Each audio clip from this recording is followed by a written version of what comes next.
స్థానిక సంస్థల్లో విజయమే లక్ష్యంగా తెలంగాణ బీజేపీ అడుగులు వేస్తోందా? కొత్త పాత విధానాలను పక్కకు పెట్టి ముందుకు దూకుతోందా?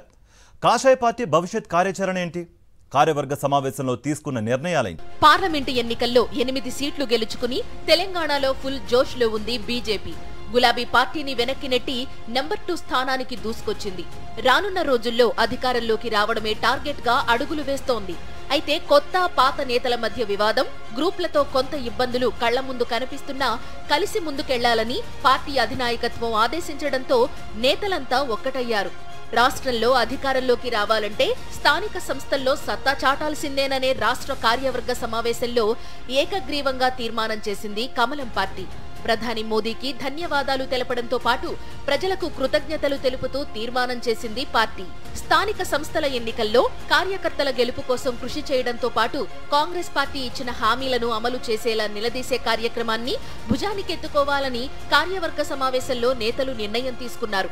రాష్ట్రంలో కాంగ్రెస్ ప్రభుత్వం అక్రమాలు, అవినీతిని ఎండగట్టేలా ఒత్తిడి తీసుకురావాలని నిర్ణయించింది.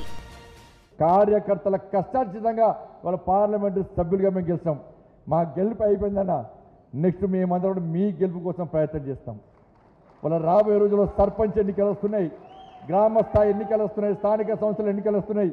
ఇక్కడ నాయకులంతా కూడా మాకు ఏకైక ఎజెండా మా కోసం, మా గెలుపు కోసం, పార్టీ జెండా పార్టీని గెలిపించడానికి భుజం మీద జెండా మోసినటువంటి ఈ తెలంగాణ రాష్ట్రంలోని భారతీయ జనతా పార్టీ కార్యకర్తల నాయకులను ఎట్టి పరిస్థితుల్లో ప్రజాప్రతినిధులు చేయడమే లక్ష్యంగా మేమందరం కష్టపడి పనిచేస్తాం. మా టార్గెట్ అంతా ఇవ్వాలి, మీరు ఇవ్వాలి. బీజేపీ ఇప్పుడు దక్షిణాదిలో వేగంగా విస్తరిస్తోందని కేంద్ర మంత్రి ధర్మేంద్ర ప్రధాన్ అన్నారు. కార్యవర్గ సమావేశంలో ముఖ్య అతిథిగా పాల్గొన్న ఆయన త్వరలోనే తెలంగాణలో అధికారంలోకి వస్తామని ధీమా వ్యక్తం చేశారు. ఇందుకు మరెన్నో రోజుల సమయం కూడా లేదన్నారు. मैं अगर हिसाब लगाऊं तेलंगाना में 1 नंबर पार्टी करने के लिए सिर्फ हमारे पास 1500 दिन बाकी है। 2028 में जब चुनाव होगा उसको हम अगर रिवर्स प्लानिंग करते हैं तो 1500 दिन बाकी है।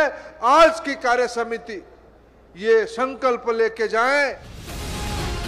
త్వరలోనే జిల్లా, మండల స్థాయి కార్యవర్గ సమావేశాలు నిర్వహించేందుకు బీజేపీ రెడీ అవుతోంది. స్థానిక సంస్థల్లో ఎలాగైనా మెజారిటీ సీట్లు దక్కించుకోవాలని భావిస్తోంది. పార్లమెంటు ఎన్నికల నాటి ఉత్సాహాన్ని మళ్లీ చూపించాలని కార్యకర్తలకు కమలం పార్టీ పిలుపునిస్తోంది. ఇటు బీజేపీ ఎల్పీ సమావేశాన్ని నిర్వహించింది పార్టీ. త్వరలోనే ప్రారంభం కానున్న అసెంబ్లీ బడ్జెట్ సమావేశాల్లో అనుసరించాల్సిన వ్యూహంపై పార్టీ ఎమ్మెల్యేలు చర్చించారు. కాంగ్రెస్ ఇచ్చిన హామీలు, నిరుద్యోగ సమస్యలపై సభలో ప్రభుత్వాన్ని నిలదీయాలని నిర్ణయించింది.